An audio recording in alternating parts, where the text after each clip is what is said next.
Good morning सबाइके सबाई केमन आछो आशा करछि सबाई भालो आछो आमिओ भालो आछि। तो तोमादेर साथे शेयर करब 13 तारिख काजेर भिडियो। 13 तारिखे आमि बेरिये पड़ेछि काजेर उद्देश्ये और आमार साथे छिलो आमि और आमार मा और बैगपत्र तो थाकबेई।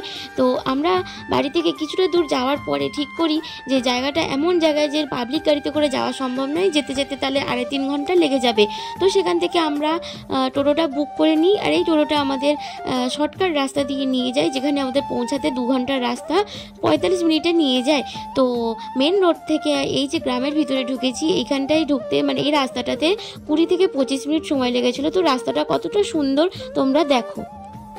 এরকম গ্রামের পরিবেশে ঢুকতে সত্যি খুব ভালো লাগে। এখন তো এরকম গ্রাম দেখাই যায় না, এত ফাঁকা ফাঁকা এলাকা, কিন্তু যতটা সুন্দর ততটাও মানে অসুবিধা হয়। এই রাস্তাটায় অনেকটা লং ছিল আর এই রাস্তায় না কোনো টোটো চলে না কোনো গাড়ি চলে, কিচ্ছু না, সম্পূর্ণটা নিজের দায়িত্বে। তো মেন রোড থেকে 25 মিনিট ভিতরে ছিল আর ওই যে সামনে যে বাইকটা যাচ্ছে ওই ছিল আমাদের মানে এগিয়ে এসেছিল আনতে, যেটা রাস্তা দেখিয়ে দেখিয়ে নিয়ে যাচ্ছিল। তো দীর্ঘ 45 মিনিট যাত্রা করার পরে আমরা অবশেষে আমার লোকেশানে এসে পৌঁছাই, যেটা হচ্ছে এই দেখে নাও।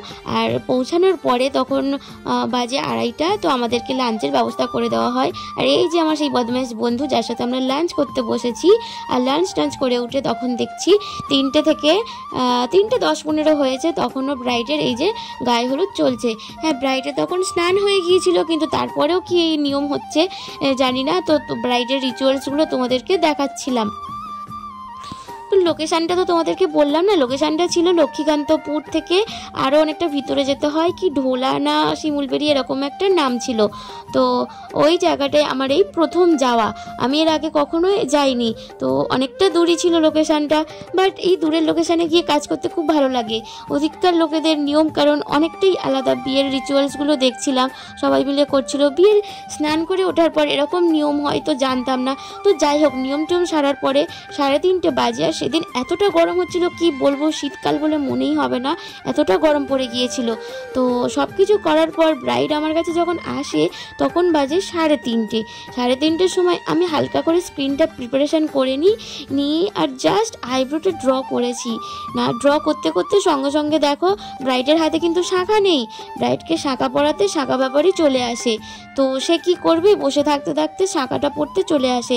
আমিও ছেড়ে দিই, হ্যাঁ যাও শাঁখা পরে নাও, তো ছাড়তেই হবে তাই না।